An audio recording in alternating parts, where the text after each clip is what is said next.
말씀은 신약성경 요한복음 9장 요한복음 9장 1절서부터 7절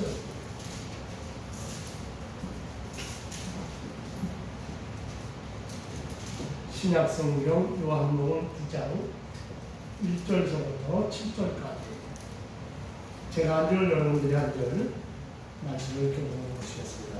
신약성경 160페이지입니다.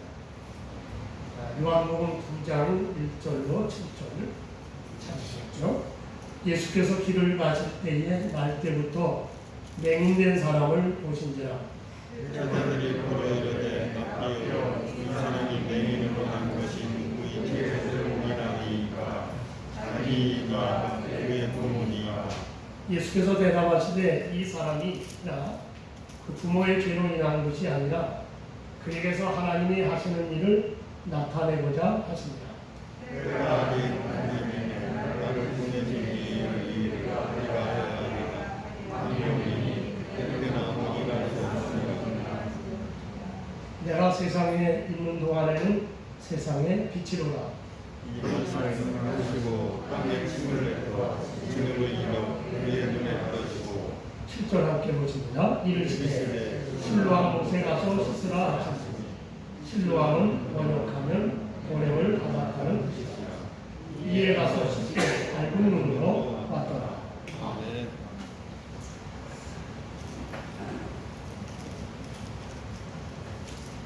오늘 하나님의 말씀의 제목은 하나님이 하시는 일, 하나님이 하시는 일입니다.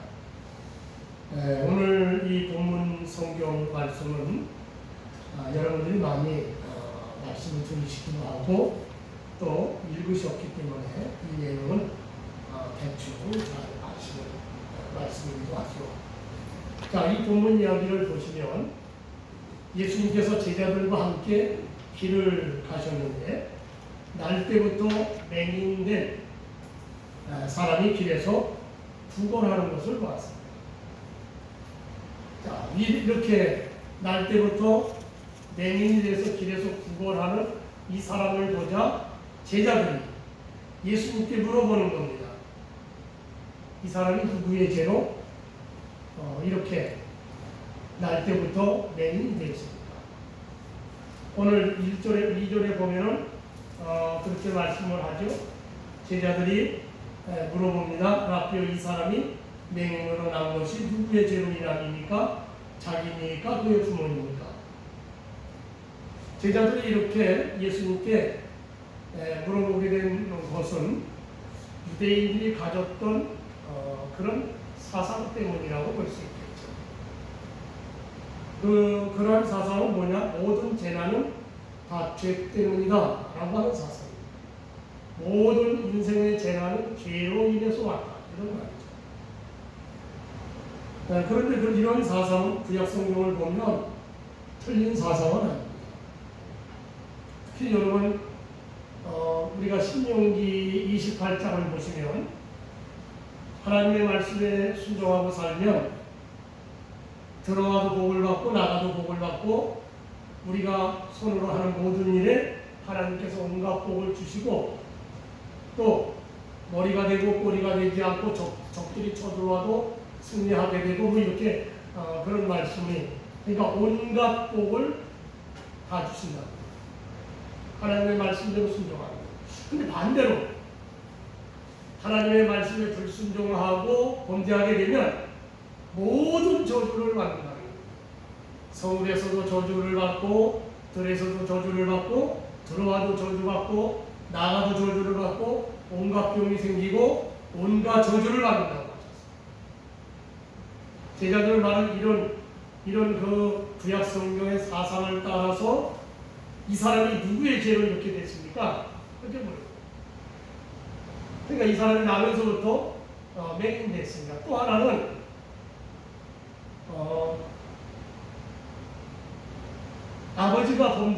부모가 범죄하면 그 죄악이 자녀에게 유전된다 이렇게 보았습니다. 출애굽기 20장 5절에 보면 아버지의 죄를 자녀에게 3, 4대에 이르기까지 묻는다고 그랬어요. 아버지의 죄를 3, 4대에 이르기까지 묻는다. 그러나 말씀대로 다 순종하고 살면 천대에 이르도록 복을 주신다 이렇게 되어 있거든요. 이제 이런 말씀을 통해서 잘못 그들이 해석을 해서 랍비들이 잘못 해석했어요. 부모의 죄가 전가된다. 그러나 그렇지 않죠. 에스겔서에 보면 그 아버지의 죄는 아버지, 자녀의 죄는 자녀에게 묻는다고 주님이 분명히 말씀하고 있어요. 그러니까 연자가 되는 게 아니라 유전이 되는 게 아닙니다. 이것은 아버지의 죄가 3, 4대에 까지 물으신다는 건 죄의 폐해가, 죄의 영향력이 강력해서 부모가 우리 조상들이 범죄하고 부모가 범죄하면 그걸 따라서 할 수밖에 없어요. 따라서 하게 된다면 그걸 경고하는 거예요. 전가되는 건 아니죠. 바로 이런 사상 때문에 이 맹인이 도대체 부모의 죄입니까? 그 사람의 죄입니까? 이런 거 그런데 예수님이 뭐라고 대답하십니까? 이 사람이나 그 부모의 죄로 인한 것이 아니라 그에 대해서 하나님이 하시는 일을 나타내고자 하십니다. 이렇게 말씀하셨습니다. 그러니까 이 사람이 나면서부터 맹인된 것은 이 사람이 죄를 졌거나 부모가 죄가 있어서 그런 것이 아니라는 겁니다. 그렇다고 해서 이 맹인이 죄가 없냐? 죄가 없다. 이런 말씀은 아닙니다.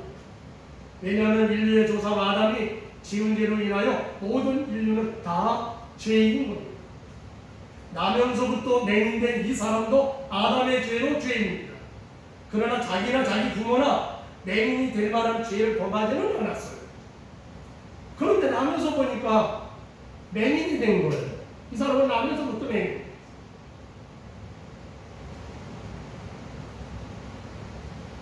그것은 세상이 에덴 동산이 아니고 저주받은 세상에 우리가 살지 않습니까? 에덴에서 우리 조상들이 범죄해서 쫓겨나가지고 소위 에덴의 동쪽으로 우리가 쫓겨나왔습니다. 그래서 이 에덴의 동쪽되는 이 세상은 저주받은 세상이에요. 저주받은 이 세상에서는 정말 여러 가지 문제들이 많은 병든 사람들, 나면서부터 이렇게 앞을 못 보는 사람들, 별별 사람이 다 있는 여러 가지 문제들이 많은 그것이 하나님의 섭리이기도 하고 또 하나님의 뜻이기도 합니다. 왜?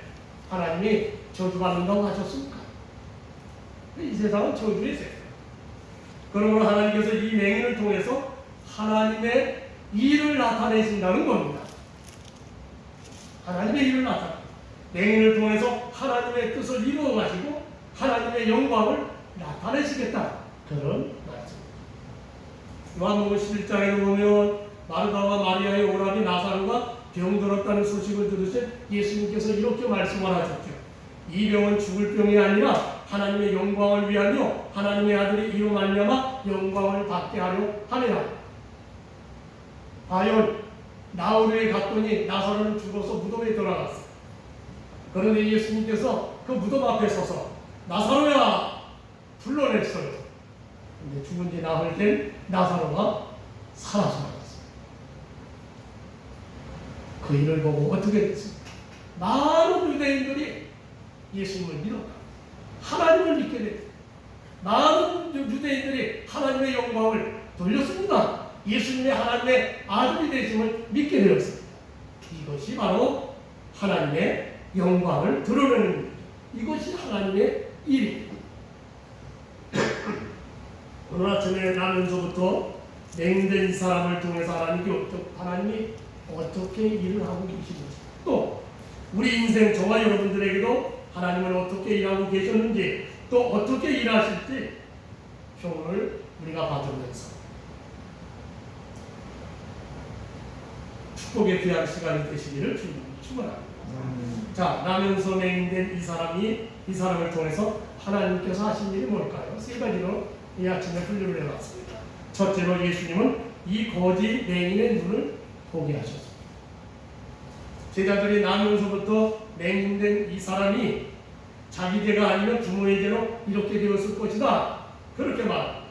그러자 예수님은 그런 것이 아니라고 하셨습니다. 그리고 길에서 구걸하는 이 맹인을 일으켜 세웠습니다. 그리고 땅에 침을 뱉다 진흙을 이겨 그의 눈에 바르시고 대부분의 많은 환자들은 내 믿음대로 되라. 예? 그냥 기도해 주시고 보내시고 그러는데 이 사람에게는 특별히 침을 뱉다 진흙을 이겨 눈에다 바르시고 그리고 뭐라고 하십니까? 실로암 못에 가서 씻으라 라고 하셨습니다. 그랬더니 이 맹인은 왜 남의 눈에 더럽게 침으로 진흙을 이겨 바르십니까? 아, 내가 앞을 못 보고 구걸이나 하니까 사람을 무시하는 겁니까? 그렇게 항의할 만도 했지만 항의하지 않았습니다. 예수님의 말씀에 즐거운 마음으로 순종하여 실로암 연못으로 가서 자기 눈을 씻고 밝은 눈으로 돌아왔습니다. 하나님의 은혜를 받고 하나님의 축복을 받으려면 우리는 순종해야 된다는 거예요. 순종해야 주의 복을 받는 줄 믿으시길 바랍니다. 자, 사람들은 불행하게 된 이 사람을 보면서 무슨 죄를 졌기에 저렇게 되었느냐 수군거립니다. 그러나 예수님은 그런 사람 정죄하지 않으셨어요. 누구의 죄가 너 죄를 얼마나 졌냐? 네 부모가 무슨 죄를 이렇게 많이 져서 이렇게 됐냐? 물어보지 않으셨어요. 그죠? 불쌍히 여기시고 구원해 주셨어요. 예수님은 나면서부터 맹인된 사람의 눈을 보게 하셨죠. 12해 동안 혈루증으로 고생하던 여인을 고쳐주셨습니다. 10명의 나병 환자들을 고쳐주셨습니다. 38년 된 병자를 고쳐주시고 가버나움의 중풍병자를 고치셨습니다.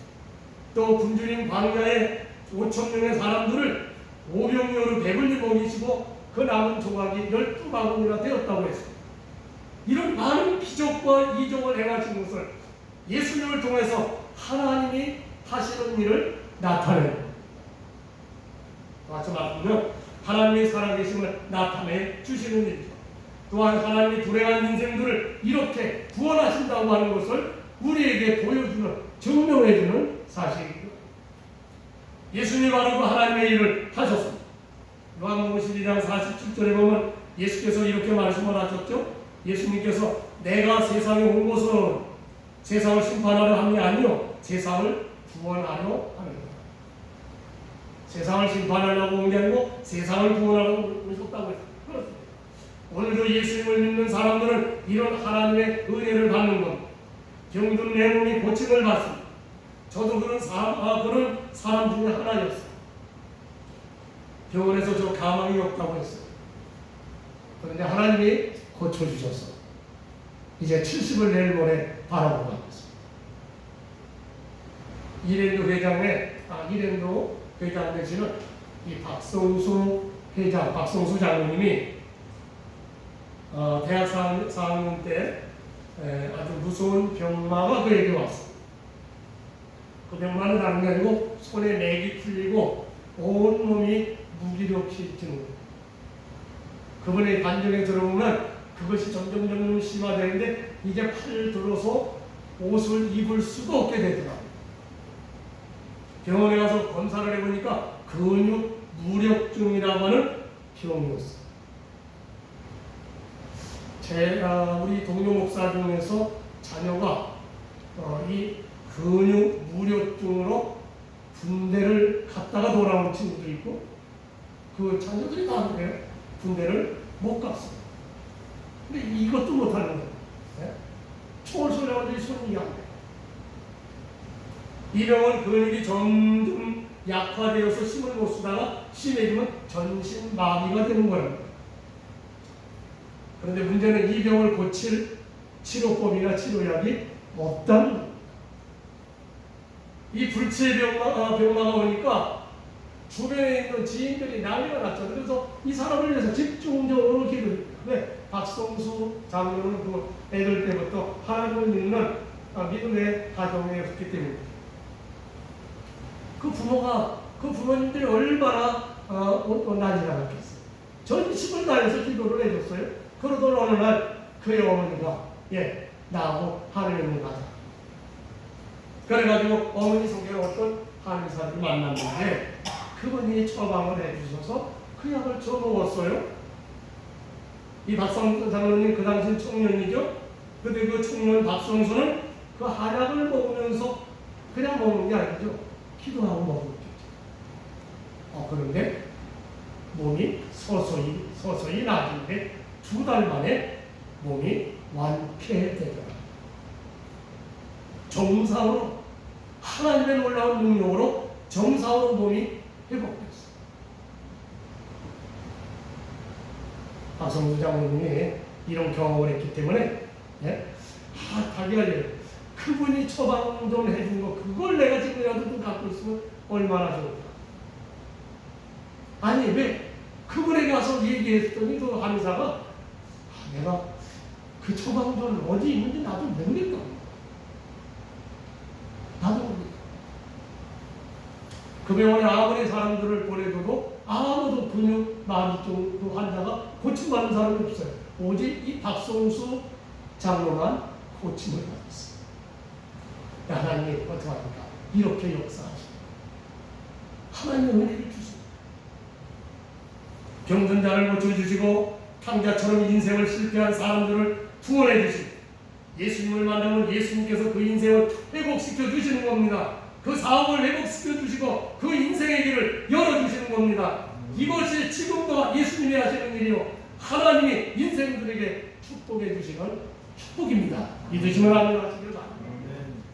두 번째는 맹인이 눈을 뜨는 게 예수님을 하나님이 보내신 자로 믿었습니다. 오늘 본문 말씀에 이어지는 8절 이하인데 오늘은 9장 전체를 지금 말씀을 드리는 겁니다. 8절 이하의 말씀을 보면 길에서 죽어라도 맹인이 눈을 떠서 돌아왔잖아요. 그러니까 주변의 사람들이 난리가 났습니다. 네? 그렇죠. 난리가 났어요. 이웃 사람들과 전에 맹인으로 구걸하던 것을 보았던 사람들이 맹인이 눈을 떠서 돌아오니까 저 사람 앉아서 구걸하던 사람이 맞다. 아니야 안 맞아. 아니야 다른 사람이야. 그와 비슷한 사람이야 하고 논리를 모르겠어. 그렇죠. 눈 감고 있다가 눈이 떠지면 또 얼굴 인상도 달라집니다. 비슷한 것 같기도 하고 아닌 것 같기도 하고. 그러다가 그 사람들이 그 맹인된 사람에게, 맹인되었던 그 사람에게 직접 물어봤어요. 네가 어떻게 해서 눈을 떴냐? 그러자 맹인되었던 사람이 예수라 하는 그 사람이 진흙을 이겨 내 눈에 바르고 나더러 실로암에 가서 씻으라 하기에 가서 씻었더니 이렇게 내가 보게 되었다. 그랬더니 그 사람들이 그 맹인되었던 이 사람은 바리새인들에게 데려갔어요. 왜 데려갔을까? 그 이유는 아니야. 이 맹인이 고침받았던 그날이 마침 안식일이었어요. 그러니까 안식일날 병자를 고쳤으니 안식일을 지키지 않은 예수님은 누구냐? 불법한 자요. 그는 하나님께로부터 온 자가 아니다는 거예요. 예수님을 인정하고 싶지 않은데 이런 기적이 나는데 이제 예수님은 불법한 자고 하나님께서부터 온 자가 아니다. 그렇게 말해요. 그래서 바리새인들은 이 맹인되었던 사람에게 우리가 직접 물어보자 하고 물어봤어요. 우리는 그 예수가 불법한 자로 아는데 너는 어떤 사람이라고 모르냐?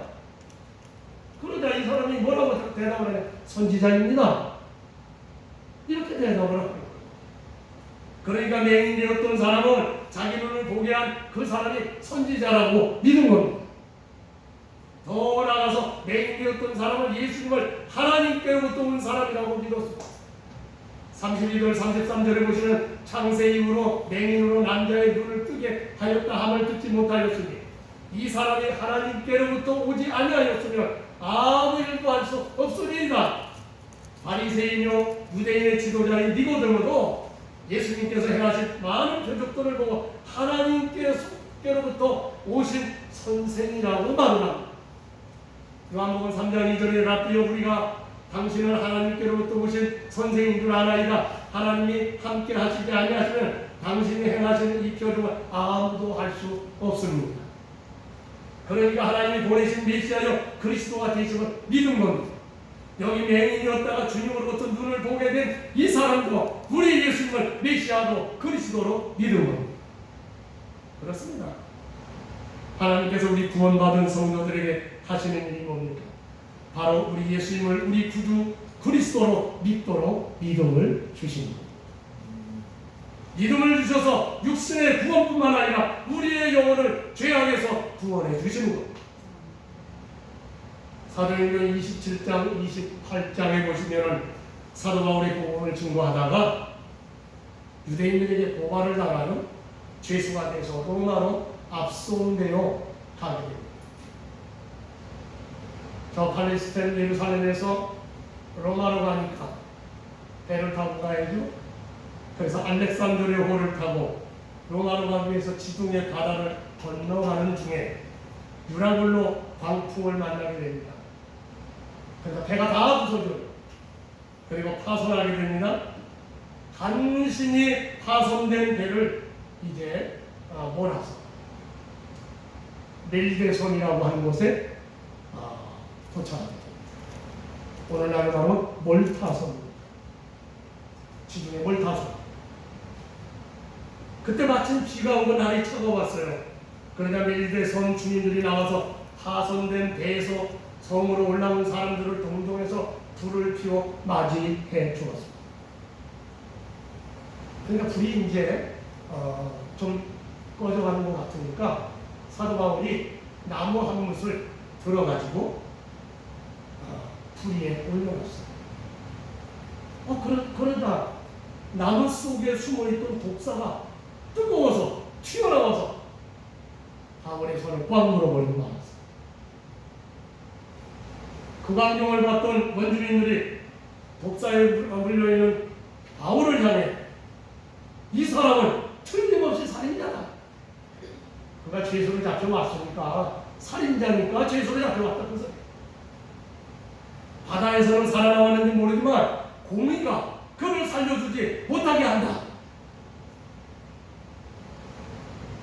자기 죄를 아무리 변명해도 이 사람은 살인자니까 마침내 그 공의로 뱀이 물어서 죽는다. 근데 사도 바울이 자기 손을 물고 있는 그 독사를 불에 떨어뜨려 버렸어요.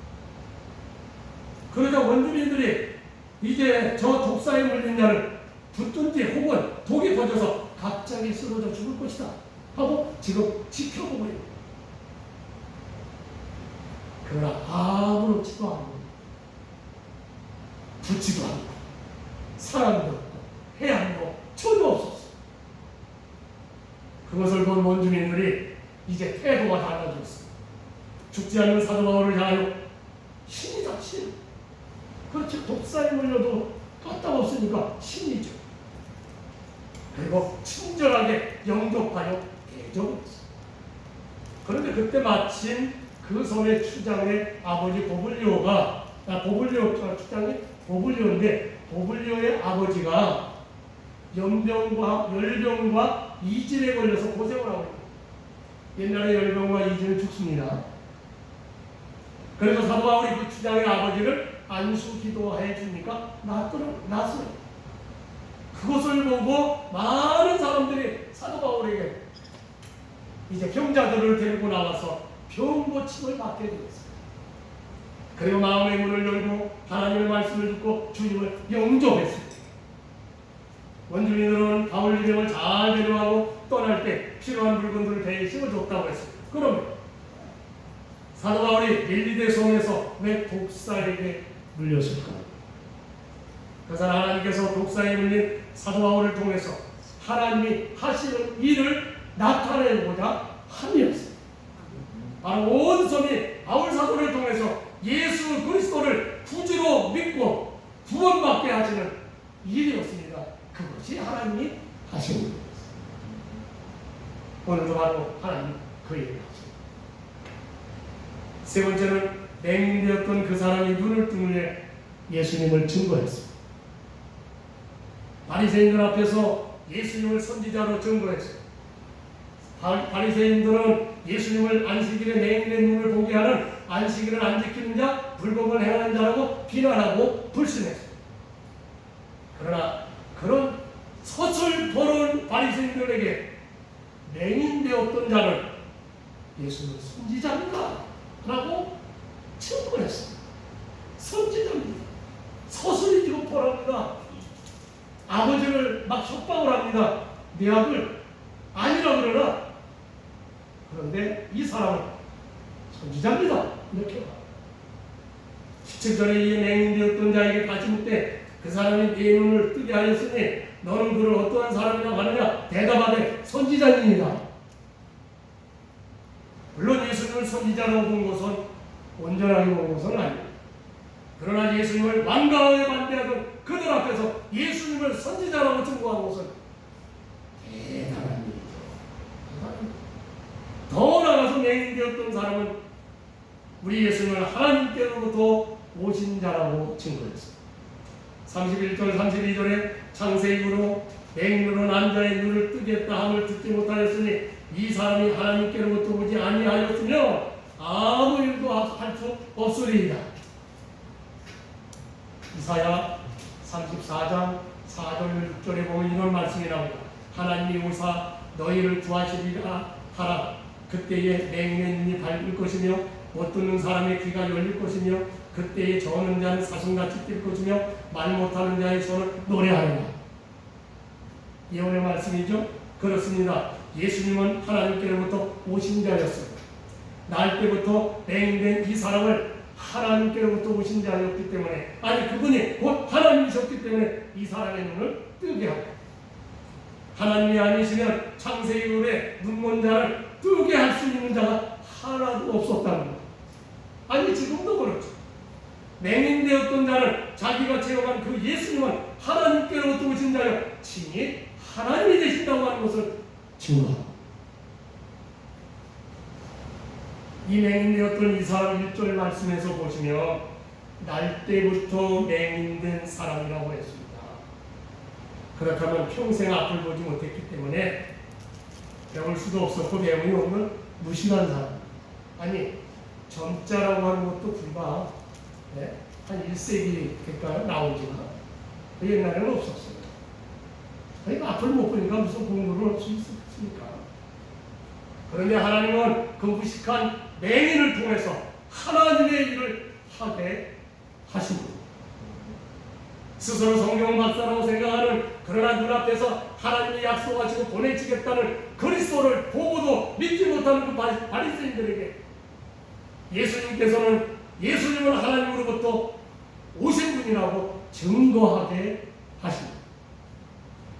고린도전서 1장 26절로 28절에서 사도 바울은 이렇게 증거합니다. 하나님은 세상에 미워하는 것들을 택하사 지혜 있는 자들을 부끄럽게 하려 하시고 세상에 약한 것들을 택하사 강한 것들을 부끄럽게 하려 하십니다. 하나님께서 세상에 천한 것들과 멸시받는 것들과 없는 것들을 택하사 있는 것들을 폐하려 하신다고 하셨습니다. 하나님께서는 사도 바울과 같이, 또 혹은 아프리카의 성자라고 말하는 슈바이처 같이 대단히 학벌이 좋고 능력 있는 사람을 선택하여 하나님께서 하시는 일을 하시게도 하시지만, 무디와 같이, 무디 목사님과 같이 배운 것도 없는 사람이 들어서 하나님의 일을 하게 하시기도 한다는 사실. 오늘 주보에도 바로 무디에 대한 이야기를 그 주보부에 여러분들에게 기록해서 보입니다. 무디 목사님은 초등학교를 간신히 졸업하고, 실상은 초등학교를 못 졸업했어요. 초등학교를 졸업을 못했어요. 왜냐하면 그 집안이 너무 가난해서 더 이상 공부를 못했어요. 그리고 17살 되던 해에 보스턴에 있는 구두방에 가서 이제 구두 만드는 일을 배우게 됩니다. 근데 거기서 여기 기록에는 그런 말은 없었지만 제가 그 무디 목사님의 전기를 봤거든요. 신학생활 때 봤던 거예요. 근데 지금도 상상하기 있지 않고 제가 지금 무디 측원을 도망갔지만 그 이야기를 다 기억을 해서 그분이 거기서 전도하는 팀이 왔어요. 여자분들이 전도하러 왔는데 그때 무디를 놓고 전도를 합니다. 그때 그가 예수를 믿기로 작정하고 그러고 나서 기도하면서 성령 충만을 받게 됩니다. 자, 성령 충만 받고 난 이후에 자기 마음속에 나도 주일학교 교사가 됐으면 좋겠다 이런 생각을 했어요. 지금 이제 보스턴에서 자기가 다니는 교회가 이제 생겼잖아요. 그 교회를 다니면서 주일학교 교사가 되겠다는 생각을 했어요. 그래서 목사님에게 가서 목사님 저 주일학교 교사 하면 안 될까요? 그래서 그때 목사님이 무디의 신편을 잘하는 거예요. 이게 배우는 게 없어요. 또 성경도 잘 몰라. 그래서 주일학교 교사로 임명할 수가 없는 걸 목사님 처리를 해요. 그래서 이렇게 말씀을 하셨어요. 네가 전도를 해서 한 반을 만들어서 네가 가르쳐라. 네? 그러니까 반을 줄 수는 없으니까 네가 전도를 해서 네 반을 만들어서 네가 가르쳐라. 그래가지고 무디가 이제 허락을 받았습니다. 열심히 나가서 전도를 하는데 전도에서 처음에 20명대로 하는데 이제 그 다음 때는 30명이고 막 이렇게 하는데 그 교회 주일학교가 한 150명 되는데 무디 목사님의 주일학교는 500명이고 무디 목사님의 반이 엄청나게 많은 거예요. 어린이 전도의 최고의 전도자가 됐죠. 그 목사님이 드디어 어른 상대로 전도하기 시작하면서 그리고 미국과 영국 교회를 부흥시킨 세계적인 부흥사가 됩니다. 맹인으로서 미국 백악관 정책 차관보까지 지낸 강용호 박사의 이야기입니다. 이 강용호 박사는 경기도 양평 사람이신데 14살 때 아버지를 여의고 중학교 1학년 때 15살 때죠. 그때 축구를 하다가 축구공에 맞아서 눈이 실명합니다. 그 어머니가 아들이 실명한 것을 보고 충격을 받아서 뇌출혈로 세상을 떴어요. 아버지는 일찍 돌아가고 어머니까지 돌아가니까 어떻게 됩니까? 그의 형제들은 하루아침에 고아가 됩니다. 그래서 이 고아된 자녀들이 다 뿔뿔이 흩어져 버려요. 그래서 이 맹인이 된 앞을 못 보는 강용 박사는 장애인 재활원에 들어갑니다. 여동생은 고아원으로, 남동생은 철물점으로 들어가서 이제 일하게 됐어요. 이게 다 흩어졌어요.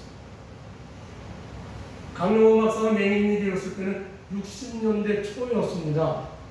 44년생이니까 60년대 초였는데 이때는요, 저희도 자라서 잘 압니다만 맹인에 대한 편견이 아주 심했죠. 이때는.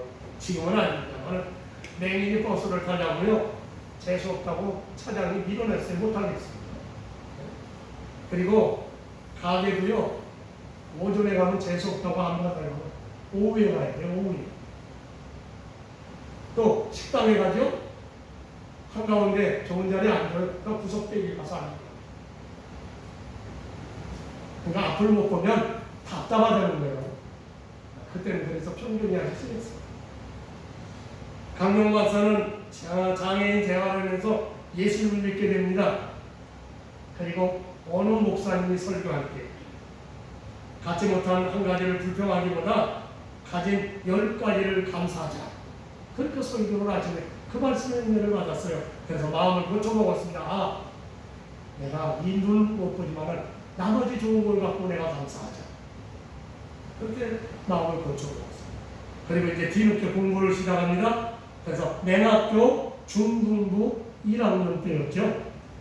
하나님은 그에게 천사 같은 아내를 만나게 합니다. 맹학교 중등부 1학년 때 만난 미래의 아내 될 사람은 누구였느냐? 당시 숙명여대 영문과 1학년 여대생인 석은옥입니다. 이 사람은 맹학교 1학년이고 여기는 맹학교 중등부 1학년이고 이 석은옥 여사는 숙대 영문과 1학년입니다. 대학생.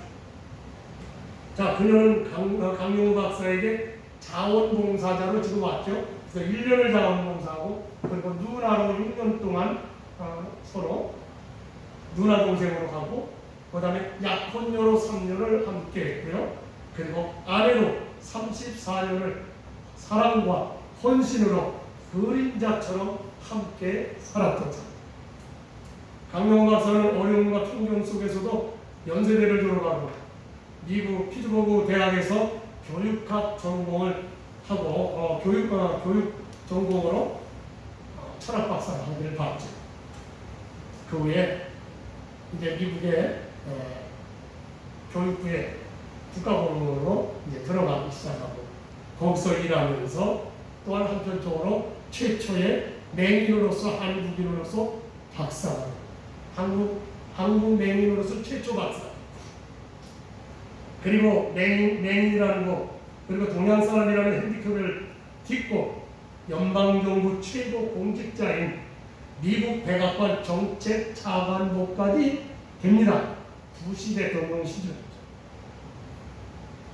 강명호 박사는 많은 장애인들에게 희망을 줬습니다. 그거는 유엔에 가서도 연설을 했고 또 많은 교회에 다니면서 간증을 해서 하나님의 영광을 드렸습니다. 하나님은 이렇게 약한 자를 들어서 강한 자를 부끄럽게 하시고 보잘것없는 인생에게 희망을 주시고 그 입술을 통해서 하나님의 영광을 돌리도록 하시는 겁니다. 그것이 하나님이 하시는 일입니다. 말씀을 마칩니다. 오늘 본문 5절 말씀에서 예수님은 이렇게 말씀을 하셨어요. 내가 세상에 있는 동안에는 세상의 빛이로라. 예수님은 죄악으로 어두운 세상에 빛으로 오셨죠. 어두움 속에서 소망 없는 인생들에게 빛을 비추어 주시려고 오신 겁니다. 날 때부터 앞을 보지 못하는 맹인 거지에게 예수님이 그의 인생에 빛을 비추어 주시니까 그는 앞을 보게 되었죠. 또 그의 영혼이 예수님을 믿고 구원받았습니다. 예수님을 그리스도로 증거하는 증거자가 되었습니다. 이것이 하나님이 하신 일. 그렇습니다. 예수님은 내 인생을 간섭하시기 시작하며 내 인생의 앞길이 열립니다. 어두웠던 내 인생이 밝아집니다. 병든 내 몸이 건강한 몸이 됩니다. 소망 없던 내 인생이 소망이 생기는 겁니다. 실패의 자리에서 성공의 자리로 나아가게 되는 겁니다. 그리고 마침내는 영원한 천국이 내 집이 되는 것입니다. 그러므로 내 인생의 최고의 구주가 되시는 예수님을 의지하시길 바랍니다. 그 예수님을 왕으로 섬기시길 바랍니다. 그 예수님에게 우리의 인생을, 여러분의 인생을 맡기시기를 바랍니다. 여러분, 주님께서 여러분의 인생을 축복해 주실 겁니다. 인생의 최고의 인생으로 만들어 주실 겁니다. 특별히 여러분들을 특별히 사용하실 겁니다. 이 놀라운 축복이 여러분에게 함께 하시는 주의 이름으로 축원합니다. 기도하십시오. 사랑하시는 아버지, 은혜와 사랑하심을 감사합니다. 주님께서 오늘도 하시는 일은 나 같은 죄인을 부르시고 구원해 주시고 은혜를 주시고 축복해 주시는 일입니다. 사랑하시는 아버지 하나님, 이와 같은 하나님의 일을 오늘 아침에 깨닫고 우리 주님이 우리 인생을 터치하시고 우리 인생에 개입하시며 우리의 인생이 변화되고 놀라운 하나님의 복을 받는다는 이 놀라운 사실을 아버지 오늘 깨닫게 됩니다. 이 말씀으로 아버지 우리 희망을 갖고 우리 주님을 영접하고 주님이 내 안에 오셔서 나를 인도해 주시고 나를 복되게 하시고 내 인생에 빛이 되시고 길이 되시고 생명이 되시는 주님께서 날마다 은혜 베풀어 주시기를 소원하여 주의 복을 받고 사는 저희들 다 되도록 축복하여 주옵소서. 예수님의 귀하신 이름으로 기도합니다. 찬송가